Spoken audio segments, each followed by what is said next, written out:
before I will go through the short-term rental tax loophole, is personally, look, a lot of people doing short-term rental.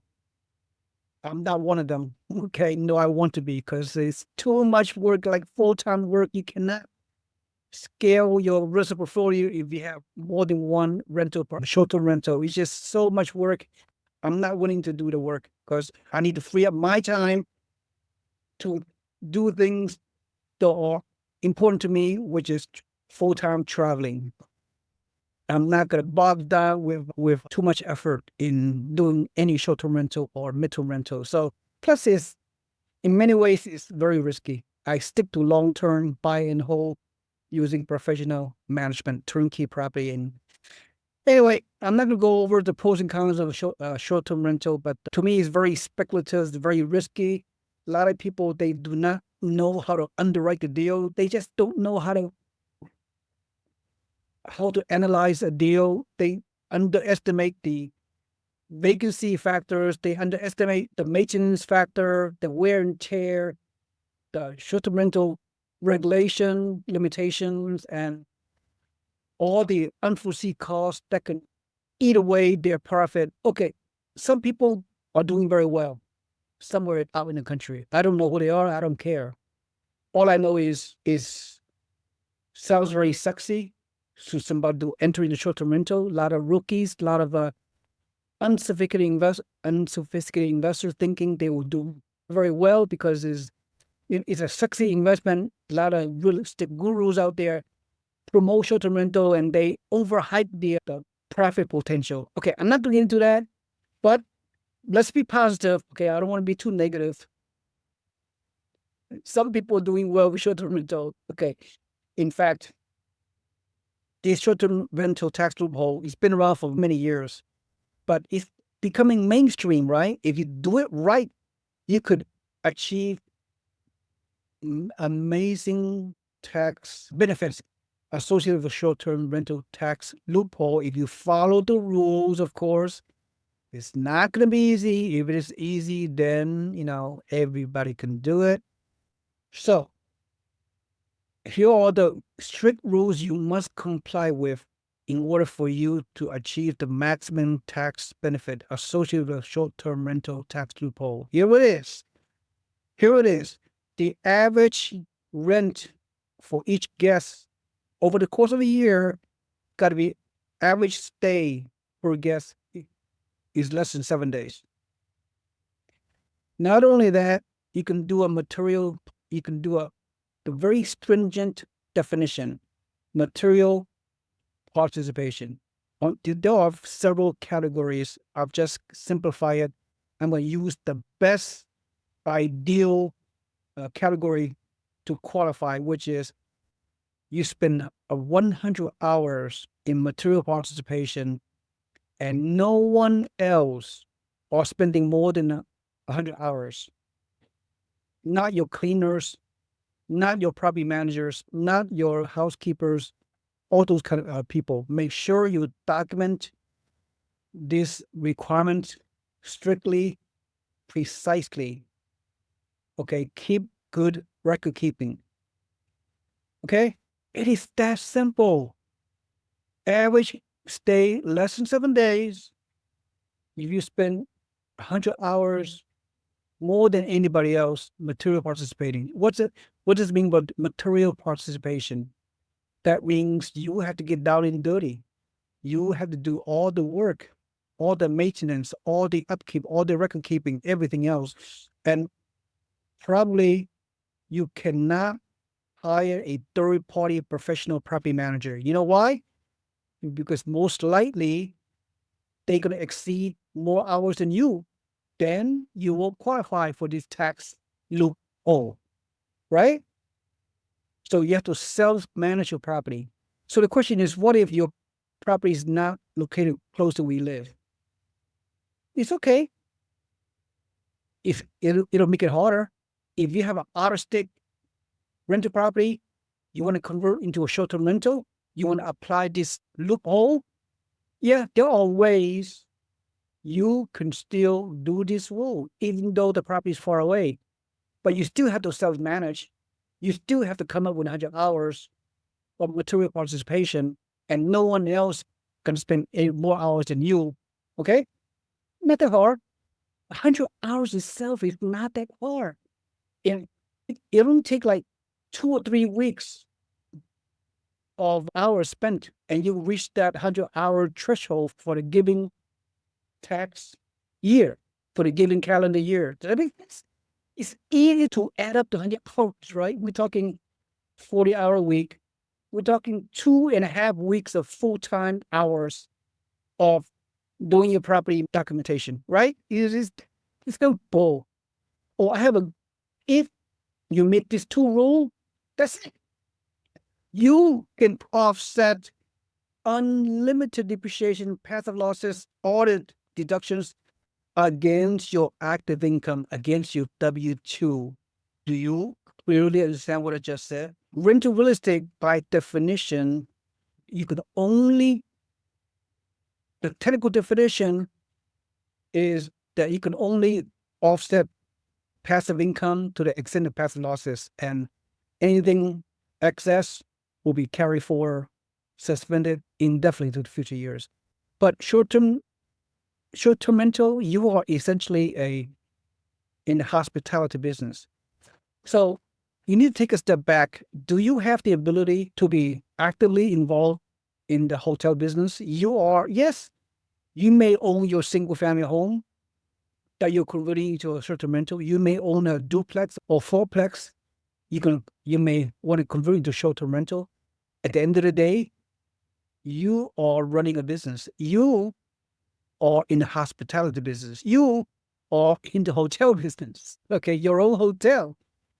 So the biggest question you have is, do you have the skill set? Do you have the mindset? Do you have the entrepreneurship to spend the time, part-time, at least part-time, most likely full-time, especially when you have more than one short-term rental? That's full-time job. The question is, are you willing to do that? I'm not. I rather delegate and outsource everything to my professional property managers so I can continue with my full-time travel, whatever. Okay. I'm not going to trade time for dollar. My time's too valuable. I'm not going to bog down to get into the dirty, grinding way of doing rental real estate. But some of you are very entrepreneurial. Some of you have some extra time, especially when you may not have a full-time job. Maybe your spouse working full-time, that allow you to become an entrepreneur, allow you to run a hotel, if you will, to allow you to do all the dirty labor intensive work of rehabbing property, fixing the door, hammer down the nail, rehabbing property. Those are material participation hours. Are you willing to do that? Okay. But this is just tax benefit. Your most important criteria when you own a rental property is the return, not necessarily taxes. The tax benefit are the secondary component. It's a bonus. The main focus of buying a rental property is for cash flow and appreciation, and secondarily tax benefit. So that's the big picture. So having said that, if you have the mindset of running the business of short-term rental and you can meet these two rules, hey, what you can do, but then again, you have to buy a property that you can afford to make a short-term rental, right? Sometimes, depending on what market, in some market, a short-term rental property is a $1 million in purchase price. Do you have the money to pay for $1 million short-term rental to apply this rule? Maybe not. I don't know. Okay. But at the end of the day, if you qualify, you should do cost segregation, right? Get more depreciation, get more deduction to offset against your active income. That is a short-term rental tax loophole. Okay. That's simple. Airbnb, right? You are the following rules, right? Okay, the best Airbnb housing market. Are you guys stay with me? Are you guys? How much time we? Right now it's 8 o'clock. We got 1 more hour. I got 45 more minutes of presentation up until 8:45. Then 10 to 15 minutes of Q&A. Q&A to the chat box. You type your question in the chat box, and or you open up your audio. We could talk face to face and all that if you wish. So the best Airbnb markets, housing markets, and here it is. Actually, the best Airbnb markets are small town, city, rural, an hour away from a major metro these days. According to Airbnb, they're the research company that help people with short-term rental strategies. Okay, years ago, when you buy properties close to the urban core downtown, right? Then suburban, then mountain lake, then coastal, then mid-sized cities. Now, the best market to buy a short-term rental is small city, rural town. Coincidentally, the best markets to buy rental property, the traditional rental property, is similar. You buy small city, rural towns. That is the future of long-term rental, a business model, and short-term rental, and even mid-term rental asset class. Is all the future is in a small city, rural area, small town USA, at least 1 hour away from a major metro. Okay, I have no more time to discuss why. You watch my other YouTube videos, you watch my other strategies, then you will know why. That is the future of real estate investing for every asset class, not just Airbnb, short-term rental, not just long-term rental, mid-term rental, but all different type of real estate asset class is moving further away into the path of roads into the suburbs, away from the major metro. So small town USA is the asset class to play the game to achieve real estate wealth, no matter what strategy you're doing. Does that make sense? And so some of you were thinking, oh, don't go to the traditional Airbnb housing market. Oh, not the or in Southern California somewhere in those traditional Airbnb market now, or the Tennessee mountains or coastal areas. Those are traditional ways. That moving forward, the most lucrative Airbnb markets are in this price range, 350 to 550K.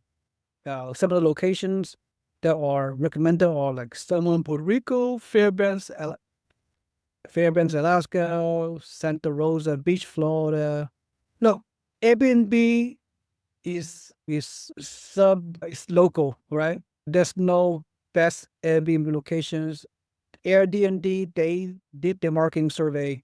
Whatever your budget, they have a listing of what cities, what area to buy. Okay, I'm not gonna go over this, but some people have the money to buy 1 to 5 million, and a property and convert it to a short-term rental or whatever. Go for it. Okay, I'm not willing to do that. If I were to do Airbnb, I will probably buy in this price range, 100 to 250K, because it's cheaper. Okay, you have the money to pay 25% down payment to buy $5 million Airbnb property. I don't know. Okay, anyway, and of course, again, you can download the link AirDNA. They just recently done this kind of surveys. Okay, there's so many areas to do Airbnb, right? You do thousands of locations. It's a hyper local. Airbnb housing market is a hyper local, no different than long-term rental, right? Long-term rental is hyper local. Okay, you have to go to a specific market, study the market. I already told you my favorite market, and let's go from there.